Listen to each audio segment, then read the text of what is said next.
I don't know whether they have killed him. I don't know whether they have killed him.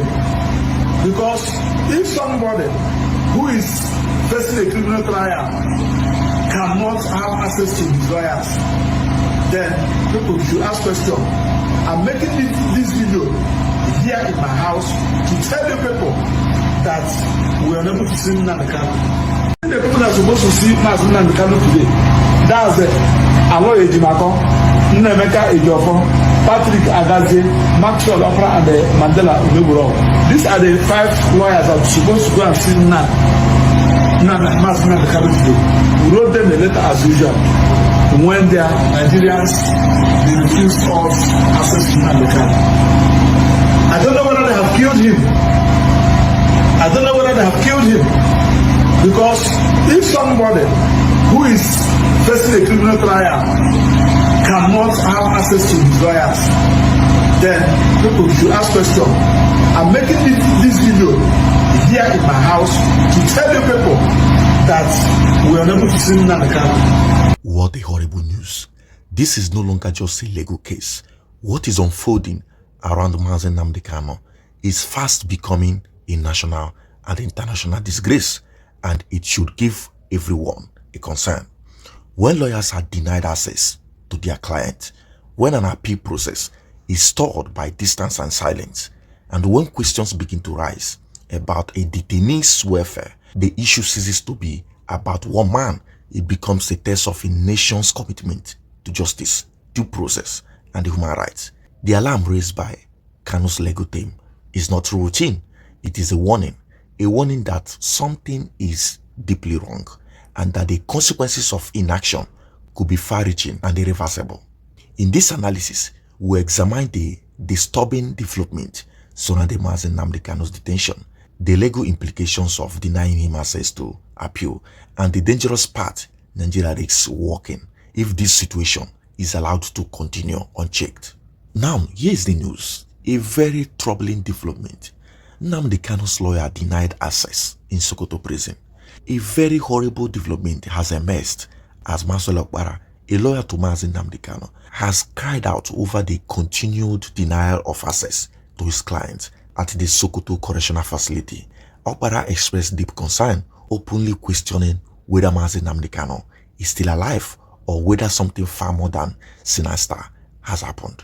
This alarming situation has sparked widespread reactions online, especially as all lawyers representing Mazi Nnamdi Kanu has reportedly been denied access to meet him in Sokoto prison. And this raises urgent and painful questions. Where are the Igbo? Where are the people of Igbo ethnicity? Has Nnamdi Kanu been abandoned? This cry for help should concern everyone, regardless of even ethnicity or political affiliation, as far as the unity of this nation is concerned. Equally disturbing is the fact that nearly 2 months after his conviction, Nnamdi Kanu has still not been clearly allowed to commence his appeal process. What exactly is going on? Why has his fate taken such a troubling turn? The situation is even made worse by the fact that Mazi Nnamdi Kanu is still being held far away from Abuja, where his appeal process would ordinarily be initiated and properly handled. This raises serious doubts about whether he was ever genuinely given an opportunity to appeal at all. Or is there anything the federal government of Nigeria know that they are not telling us? Because what we are witnessing appears to be a systematic denial of due process, and this does not reflect well on Nigeria's commitment to fundamental human rights. I mean, with this whole bad news, what will be the face of this very country? Why is Mazi Nnamdi Kanu's case being treated so differently? Why does it seem that there is no option for him, not even the right to challenge his conviction? Many believed that incarceration in prison would at least guarantee regular legal access or visitation, since prisons are meant to be regulated and transparent institutions. Instead, what we are seeing is the opposite. So we must ask again, where are the human rights groups? Where are the human rights advocates within Nigeria, across Africa, and around the world? This is a pure gross of violation, and it must not be ignored. Please like and share this video as we head on. Finally, political leaders from the Southeast and South must rise to the occasion, because if anything happens to Mazi Nnamdi Kanu under these circumstances, it will only worsen the already fragile situation in the region and deepen national instability. This moment demands urgency, accountability, and humanity before it is too late. Now, moving on to legal implications if anything happens to Mazi Nnamdi Kanu. If harm comes to Mazi Nnamdi Kanu while in state custody, the consequences will go far beyond public outrage. It would trigger grave legal liabilities at national, regional, and international level. Once a citizen is taken into government custody, the law draws a clear line. The state becomes fully responsible for that person's life and safety. And that is the starting point of this very story. Because if anything were to happen to Mazi Nnamdi Kanu while in detention, it will not be treated as an accident or misery under the law. It will be seen first as failure of the state and then as potential constitutional violation. The right to life, dignity, and fair hearing are not suspended by imprisonment, and any breach would immediately expose the government to legal action, and this is going to be a global one. The danger does not stop there. Harm in custody would open the door to criminal liability for individual officials, not just institutions. In law, negligence, denial of medical care, or inhuman treatment can attract prosecution. And when they say, "I was following orders," offers no protection. At the same time, the state's own case would begin to collapse completely, even though it had always collapsed. Because what is even the case against Mazi Nnamdi Kanu? This is purely a political stunt. Any ongoing or related proceedings could be questioned, weakened, or even dismissed, because the law does not reward injustice. When the domestic remedies fail, the story moves beyond Nigeria. International courts and human rights bodies would have jurisdiction to step in. Nigeria has faced such judgments before, and the consequences, the damages, oh my God, the global scrutiny, the diplomatic pressure are never symbolic. Perhaps the most lasting danger is reputational. A custodian incident would permanently damage trust in the justice system. It would signal that court orders and legal safeguards mean little when politics is involved. That loss of confidence is difficult to repair and affects every citizen, not just one case. And this is why I say Nigeria as a nation should do better, because Mazi Nnamdi Kanu's case is a clear trap to bring Nigeria down. And a lot of people do not understand what this means. Let's not forget 10 dangers if anything happens to Mazi Nnamdi Kanu, and if he is denied the right to appeal. First, you talk about massive breakdown of trust in the justice system. If Mazi Nnamdi Kanu is harmed or denied appeal, millions will conclude that Nigeria courts are no longer credible, or were even ever credible. Once trust collapses completely, people stop believing in lawful resolution of disputes, or even stop believing the outline of constitution, and that will make Nigeria a lawless country. Secondly, of course, there is going to be a widespread protest and civil unrest.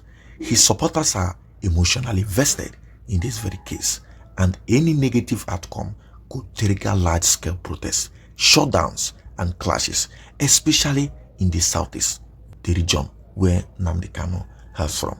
Third, radicalization of youth. We've always preached against this very radicalization of the youth, because it is very, very important. If the case is being hijacked or being treated the way it is being treated, it is going to cause the establishment of monsters in the youth of the region.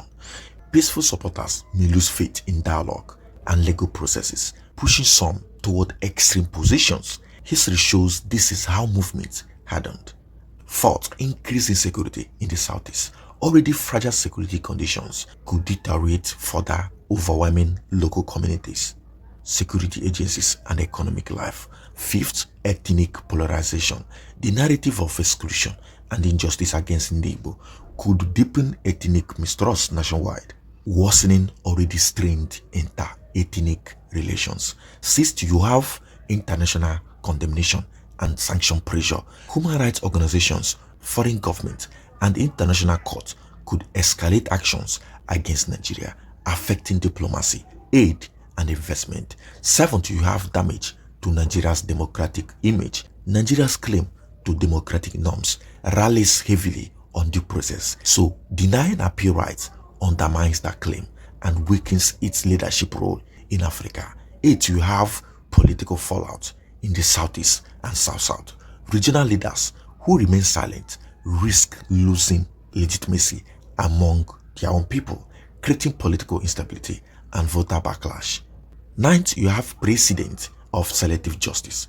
If one high-profile defendant can be denied appeal through obstruction, it sets a precedent that any citizen can be the next, depending on politics. Now you have the last but not the least, the long-term national instability. Unresolved injustice does not expire. It carries forward as resentment, anger, and historical grievance, fuel for future crisis. Like I have always stated, this moment is bigger than one man and bigger than one case. It is about whether the Nigerian state still recognizes the weight of custody, the power of the law, and the consequences of ignoring both. If Mazi Nnamdi Kanu is denied access to his lawyers, denied the right to appeal, or harmed while in custody, the damage will not be limited to public outrage. It will follow Nigeria through courtrooms, history books, and the international record. The law is clear. When the state takes control of a life, it also takes responsibility of whatever happens. The safest path forward is also the lawful one. Transparency, legal access, and due process. Anything else risks turning a legal case into a lasting national wound. This is not a call for sympathy. It is a call for law to remain law, for justice to be applied without fear or favoritism, and for the country to step back from a path whose consequences may be impossible to reverse, because Mazi Nnamdi Kanu's case is highly political and a lot of people are waiting to see what happens next. And if anything happens to Mazi Nnamdi Kanu, I believe Nigeria is buried, because like I stated, the international communities somehow portrays that they are not watching, they are not seeing, they are not imaging. But the truth of the matter is that everybody is interested in this case, and Mazi Nnamdi Kanu as a political prisoner. Thank you for your time. This is About Perspectives, your domain for unfiltered news and raw political analysis. Please, if you found this very brief and insightful, do not forget to smash the subscribe button, subscribe to this very channel, turn on the notification so you would always get notified whenever we drop a new episode.